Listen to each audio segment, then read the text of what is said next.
oleh seorang ibu susu yang bernama Halimah As-Sa'diyah. Hal itu pembelahan dada yang terjadi ketika beliau masih kecil, yang menurut beberapa kenal memiliki akhlak mulia, tempat suci yang menjadi pusat ibadah bagi masyarakat Quraisy. Nabi Muhammad kembali diuji dengan kehilangan besar. Kakeknya Abdul Muthalib yang sangat menyayanginya meninggal dunia.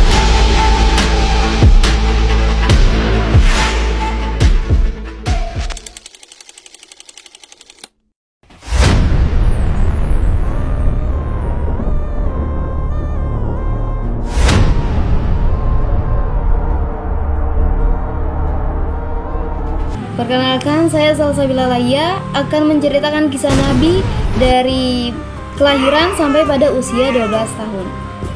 Jadi Nabi Muhammad SAW lahir pada tahun 570 Masehi di Mekah, tepatnya pada hari Senin 12 Rabiul Awal dalam tahun yang dikenal sebagai Tahun Gajah. Tahun tersebut disebut demikian karena adanya serangan pasukan Abraha dari Yaman yang hendak menghancurkan Ka'bah menggunakan gajah. Namun mereka gagal. Ayah Nabi, Abdullah, wafat sebelum beliau lahir, sementara ibunya, Aminah, melahirkan beliau dalam keadaan yatim.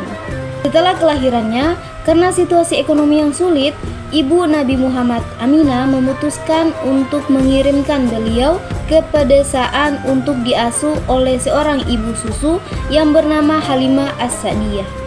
Hal ini adalah kebiasaan di kalangan bangsa Arab pada waktu itu, dengan tujuan agar bayi mendapatkan udara yang lebih sehat dan berkembang menjadi lebih baik. Halimah yang berasal dari suku Sa'di merawat Nabi Muhammad dengan penuh kasih sayang. Selama berada di desa, Nabi Muhammad SAW juga mengalami peristiwa yang dikenal dengan peristiwa pembelahan dada yang terjadi ketika beliau masih kecil, yang menurut beberapa riwayat dilakukan oleh malaikat Jibril untuk membersihkan hatinya, menyiapkannya untuk tugas kenabiannya. Setelah 2 tahun di desa, Nabi Muhammad kembali ke Mekah untuk tinggal bersama ibunya. Pada usia sekitar 6 tahun, ibunya Aminah wafat ketika dalam perjalanan pulang dari Yastrib. Kehilangan ibunya membuat Nabi Muhammad menjadi yatim piatu. Setelah ibunya meninggal, Nabi Muhammad diasuh oleh kakeknya, Abdul Muthalib. Abdul Muthalib sangat menyayangi Nabi Muhammad dan memberikan perhatian yang penuh kepadanya. Pada usia 0-5 tahun ini, Nabi Muhammad sudah mengalami banyak kehilangan dan peristiwa penting.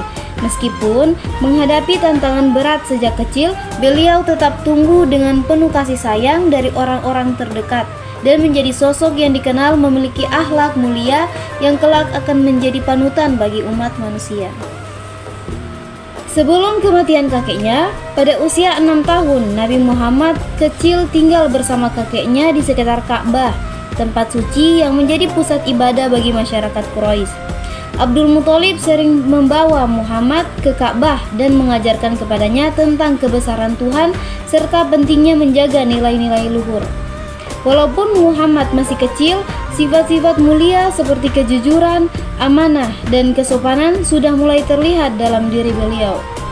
Pada usia 7 tahun, kehidupan Nabi Muhammad kembali diuji dengan kehilangan besar. Kakeknya Abdul Muthalib yang sangat menyayanginya meninggal dunia. Pada saat itu, Muhammad merasa sangat kehilangan karena Abdul Muthalib adalah sosok yang sangat-sangat dekat dengannya, yang memberikan perlindungan dan kasih sayang yang begitu besar. Namun, meskipun beliau masih kecil, Muhammad tetap kuat menghadapi cobaan yang dihadapinya. Setelah wafatnya Abdul Muthalib, Muhammad pun beralih ke perawatan pamannya, Abu Thalib, adik dari ayahnya Abdullah. Abu Thalib sangat menyayangi Muhammad dan berusaha memberikan perlindungan terbaik. Sebagai seorang paman, beliau mengambil alih tanggung jawab untuk merawat Muhammad. Meskipun pada waktu itu Abu Thalib tidak kaya, meski begitu, kasih sayang dan perhatian yang diberikan Abu Thalib kepada Nabi Muhammad sangat besar. Pada usia 8 hingga 12 tahun, Nabi Muhammad SAW melanjutkan masa pengasuhan yang penuh kasih oleh pamannya Abu Thalib.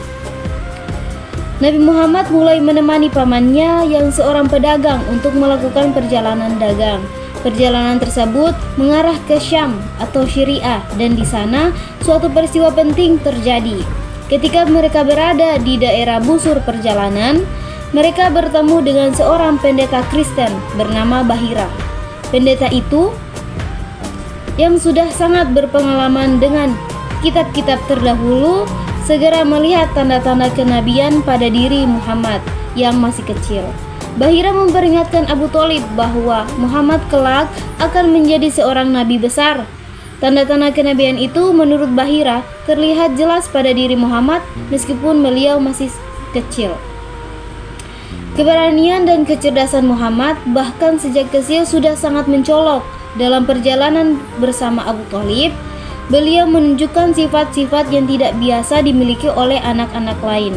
Muhammad tidak hanya dikenal sebagai anak yang sangat cerdas, tetapi juga sebagai sosok yang selalu berbicara dengan jujur dan memiliki integritas yang tinggi. Hal ini sangat berbanding terbalik dengan perilaku anak-anak Mekah pada masa itu, yang sering terlibat dalam kebiasaan buruk seperti berbohong atau bermain judi. Di saat usia 10 tahun, Nabi Muhammad menjadi lebih dikenal di Mekah karena sifat amanahnya yang sangat menonjol. Masyarakat Mekah menyebut beliau sebagai Al-Amin atau yang dapat dipercaya, karena tidak pernah ada peristiwa yang menunjukkan perilaku yang buruk darinya. Kejujuran dan keadilan yang beliau tunjukkan sejak kecil membuat beliau dihormati oleh banyak orang. Dalam keluarga dan masyarakat, Muhammad telah dikenal sebagai anak yang penuh kebajikan, jauh dari perbuatan yang mencemarkan kehormatan. Pada usia 12 tahun, Nabi Muhammad kembali ikut bersama Abu Thalib dalam perjalanan dagang yang lebih panjang menuju ke Syam. Dalam perjalanan ini, beliau semakin matang dan belajar lebih banyak tentang dunia luar. Namun, tetapi mempertahankan sifat mulia yang telah terlihat sejak kecil. Setiap perjalanan dagang yang dilakukan oleh bersama pamannya ini semakin memperlihatkan kedewasaan Nabi Muhammad. Meskipun usianya masih terbilang muda, Abu Thalib sangat mengasihi Muhammad, tidak hanya sebagai seorang anak, tetapi juga sebagai anak yang kelak memiliki masa depan yang besar. Selama masa kecil bersama Abu Thalib, Nabi Muhammad tumbuh dalam kasih sayang yang mendalam, jauh dari kebiasaan buruk dan penuh dengan sifat-sifat mulia yang sangat mencirikan beliau. Karakter yang terbentuk selama masa ini sangat berperan penting dalam pembentukan pribadi Nabi Muhammad, yang kelak akan menjadi seorang rasul yang diutus oleh Allah Subhanahu wa taala untuk membawa wahyu dan kebenaran bagi umat manusia. Meskipun kehidupan beliau tidak selalu penuh dengan kemewahan, kasih sayang dan pengasuhan yang diberikan oleh Abu Thalib telah menjadi fondasi penting bagi perjalanan hidup beliau yang penuh berkah. Pada usia 18 tahun, Nabi Muhammad masih tinggal bersama keluarganya di Mekah. Beliau tumbuh dalam keluarga Bani Hashim yang terhormat dan berperan sebagai keturunan Quraisy yang berasal dari suku yang terpandang.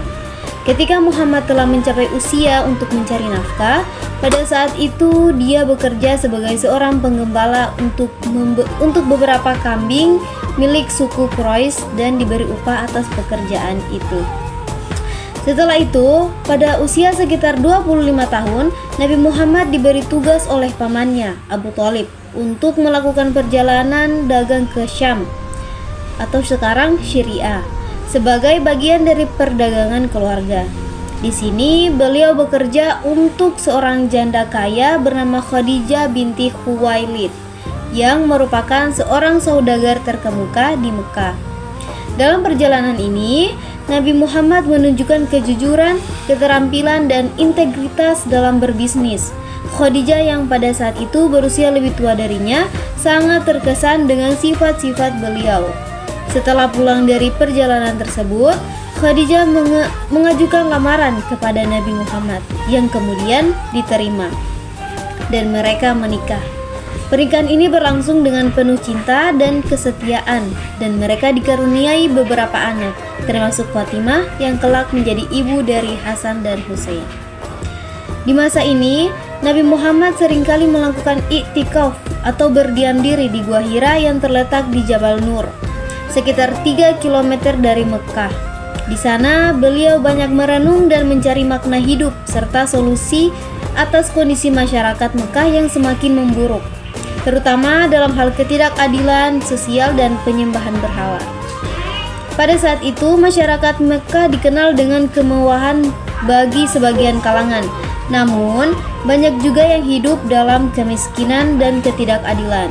Keprihatinan Nabi Muhammad terhadap kondisi ini mendorong beliau untuk lebih mendekatkan diri kepada Allah dengan beribadah dan merenung di tempat yang tenang.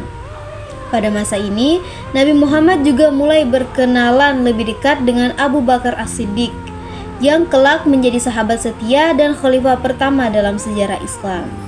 Persahabatan mereka terjalin melalui pertemuan dalam bisnis, dan Abu Bakar adalah salah satu orang yang pertama kali mempercayai kebenaran ajaran yang akan disampaikan Nabi Muhammad setelah wahyu pertama turun.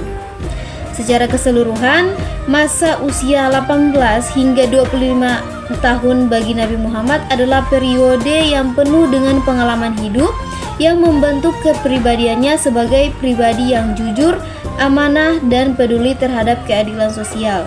Meskipun pada saat itu beliau belum menerima wahyu atau tugas kenabiannya. Pada usia 35 tahun, Nabi Muhammad terlibat dalam penyelesaian perselisihan besar yang terjadi di antara suku-suku Quraisy. Perselisihan ini berkaitan dengan siapa yang berhak meletakkan Hajar Aswad atau batu hitam ke tempatnya setelah Ka'bah selesai diperbaiki. Suku-suku Quraisy yang terlibat dalam perselisihan ini hampir berperang.